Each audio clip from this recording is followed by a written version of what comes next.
Some people seem to secure favors and win negotiations without effort, while others spend their lives stuck in exhausting, repetitive arguments. Within the next 5 minutes, you will have a 4-step framework designed to reliably engineer a yes in almost any social situation. We are combining the core psychological principles of human nature with specific field-tested social strategies to achieve this. This provides you with a set of conversational tools to build an immediate connection, secure a difficult favor, or manage a high-stakes negotiation. Influence is achieved by understanding and addressing the biological systems of human psychology to create leverage. Step 1 requires you to evaluate and control your own internal state before the interaction begins. The law of irrationality states that humans are driven primarily by emotion. Any hidden anger or envy you carry into a room will trigger an immediate defensive response in your target. You must set aside your ego and adopt a calm, objective mask, using the law of role-playing to direct the narrative of the encounter. Step 2 involves disarming your target's judgment early in the conversation by leveraging the underdog dynamic.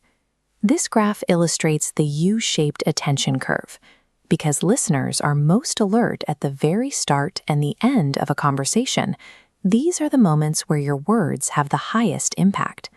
To utilize this, lead with a statement of vulnerability. Explicitly say, "This is my first time doing this," or "I'm actually quite nervous." This triggers a biological instinct. Humans are hardwired to support individuals who appear to be struggling or taking a courageous risk. In sports, neutral observers naturally root for the team taking the initiative against a stronger opponent. Expressing vulnerability shifts the listener's perspective, turning them from a critical judge into an ally for your success. Leading with a calculated admission of weakness creates an opening that bypasses critical judgment and prompts an immediate empathetic response. Step 3 focuses on building a psychological bridge through the use of micro-favors. Ask the other person for a tiny, nearly effortless favor, such as borrowing a pen or asking for 30 seconds of their advice. Once they comply, you must follow up immediately with high levels of praise for their assistance. This leans into the law of narcissism. The praise elevates the target's perceived status and provides deep satisfaction to their ego. Asking for help is an effective way to make the other person feel powerful, which transforms an adversary into a cooperative partner.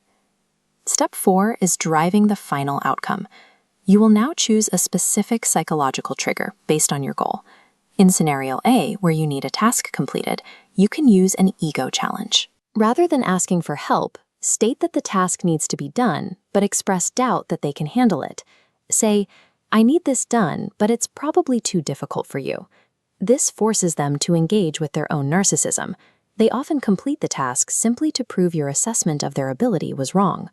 In scenario B, for price negotiations, you can employ a disappointed fan strategy. State your genuine appreciation for the item, followed by an apology that the current price is impossible for you. Use the phrase, "I love this, but if it were this specific price, I would buy it right now." This removes the tension of a typical demand and makes the seller want to find a way to complete the deal for a buyer who clearly values their work. Finally, scenario C covers diffusing a heated argument using an abrupt compliment. When facing an aggressor, ignore their accusations entirely and offer an abrupt compliment about something completely unrelated to the conflict. These scenarios succeed by avoiding logical confrontation and speaking directly to the target's emotional state. You now have a functional psychological toolkit for managing social outcomes.